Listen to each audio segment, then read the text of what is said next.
शिवसेना ठाकरे गटाचे प्रमुख उद्धव ठाकरे यांना राम मंदिर सोहळ्याचं आमंत्रण पाठवण्यात आलेलं आहे। उद्धव ठाकरेंना स्पीड पोस्टनं हे आमंत्रण पाठवलं गेलंय। उद्धव ठाकरेंना प्रत्यक्ष भेटून आमंत्रण दिलं जाणार होतं, मात्र त्यांनी भेटीची वेळ दिली नाही असं तीर्थक्षेत्र ट्रस्टचं म्हणणं आहे। उद्धव ठाकरे हे या सोहळ्याला 22 जानेवारीला उपस्थित राहणार नाहीत असं त्यांनी आधीच जाहीर केलंय।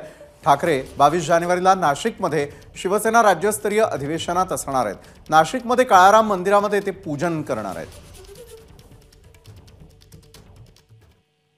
तर ठाकरेंना अशी वागणूक देत असाल तर प्रभू रामचंद्र शाप देतील अशी टीका खासदार संजय राऊतांनी दिलेली आहे। हा नतद्रष्टपणा आणि दळभद्रपणा आहे। तुम्ही टीव्ही स्टार, नट्या, नट बरं का, ज्यांचा त्या आंदोलनाशी काही संबंध नाही, पण तुम्हाला फक्त एक इव्हेंट करायचा आहे म्हणून तुम्ही त्यांना खास आमंत्रण दिली। पण ज्या ठाकरे कुटुंबाचा आणि शिवसेनेचा त्या लढ्याशी अत्यंत महत्त्वाचा संबंध होता, संघर्ष होता, तुम्ही त्यांच्याशी अशा प्रकारे वागत असाल तर प्रभू श्रीराम तुम्हाला श्राप दिल्याशिवाय राहणार नाही, एक लक्षात घ्या।